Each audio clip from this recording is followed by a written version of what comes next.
नमस्कार विद्यार्थी मित्र आणि पालकांना. आपण आज एक अशा विषयाबद्दल माहिती घेणार आहोत. महाराष्ट्र शासनाची इयत्ता 4थी आणि 7वीसाठी असलेली स्कॉलरशिप या परीक्षेसंदर्भात आपला पाल्य इयत्ता 4थी आणि 7वीमध्ये शिक्षण घेतोय का? चला तर मग महाराष्ट्र शासनाची शिष्यवृत्ती काय आहे आणि त्याबद्दल विद्यार्थ्यांना कशा प्रकारे लाभ मिळतो याबद्दल आपण सविस्तर आज माहिती घेऊया. बघा, महाराष्ट्र शासनाची असलेली शिष्यवृत्ती यामध्ये चला घडूया उज्ज्वल भविष्य महाराष्ट्र शासनाची प्राथमिक व उच्च प्राथमिक शिष्यवृत्ती परीक्षेचे फायदे आणि या परीक्षेमध्ये सहभागी का व्हायचं आहे.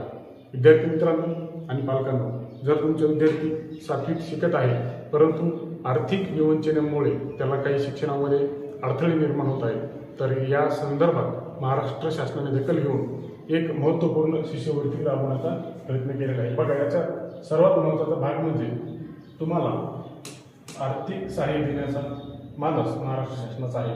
तर आर्थिक सहाय्य कशा प्रकारे आहे, यामध्ये शिष्यवृत्तीधारक विद्यार्थ्यांना 3 वर्षासाठी भरीव आर्थिक शिष्यवृत्ती मिळेल.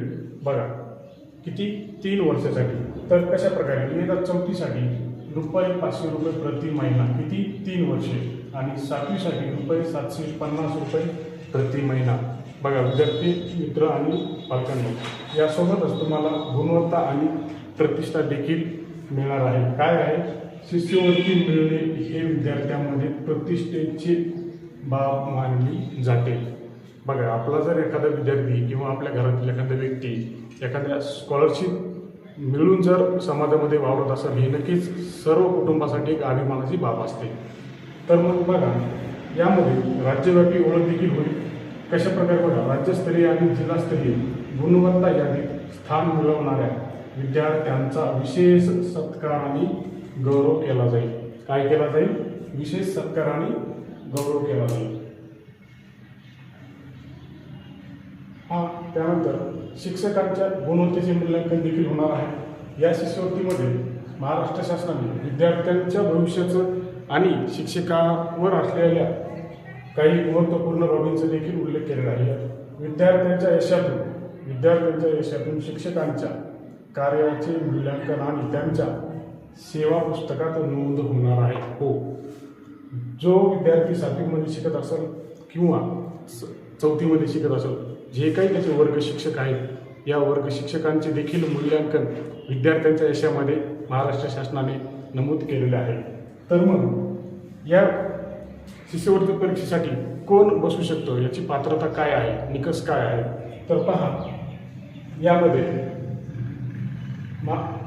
विद्यार्थी हा महाराष्ट्र राज्याचा रहिवासी असावा. अर्थातच शिष्यवृत्ती ही महाराष्ट्र शासनाची आहे, तर विद्यार्थी देखील महाराष्ट्राचा रहिवासी असणं अपेक्षितच आहे. आणि पात्रता काय आहे, बघा, पात्र कोण आहे त्यामध्ये, तो शासनमान्य शाळेत इयत्ता 4थी आणि 7वीमध्ये शिकत असावा. शासनमान्य शाळेमध्ये, महाराष्ट्रातील शासनमान्य शाळेमध्ये इयत्ता 4थी आणि 7वीमध्ये आपला विद्यार्थी शिकत असेल तर नक्कीच त्यांना या परीक्षेमध्ये बसवण्याची तुम्ही तयारी करा. तसेच वयाची अट लागू आहे. तपशीलवार माहितीसाठी शाळेत संपर्क साधा. पालकांनो, जर आपला विद्यार्थी या परीक्षेमध्ये अद्याप देखील बसला नसेल तर तुम्ही काळजीपूर्वक शाळेमध्ये संपर्क साधा. संबंधित मुख्याध्यापक, वर्ग शिक्षक यांच्याशी संपर्क करून आपल्या विद्यार्थ्यांना या परीक्षेमध्ये कसे सामावता येईल, बसवता येईल याची तुम्ही नक्कीच माहिती घ्या. तर या परीक्षेचे ऑनलाईन फॉर्म 1 जानेवारीपासून सुरू झालेले आहेत. तर 2 वेळेस याची तारीख वाढलेली आहे. आता शेवटचा टप्पा आहे. शासनाने अंतिम दिनांक 28 फेब्रुवारी या परीक्षेची तारीख केलेली आहे. अंतिम आहे, म्हणजे याच्यानंतर तुमचे आवेदन स्वीकारले जातील, परंतु त्याला एक विलंब शुल्क लागेल. ठीक आहे. तर ही आहे सविस्तर माहिती इयत्ता 4थी आणि 7वीमध्ये शिकत असलेल्या विद्यार्थ्यांसाठी. नक्कीच तुम्हाला हा व्हिडिओ आवडला असेल, लाईक करा, शेअर करा आणि जास्तीत जास्त विद्यार्थ्यांपर्यंत पोहोचवा आणि तुमच्या गरजू विद्यार्थ्यांना कशा प्रकारे महाराष्ट्र शासनाची असलेली ही शिष्यवृत्ती तिचा लाभ घेता येईल याचे तुम्ही नक्कीच हे करा. थँक्यू.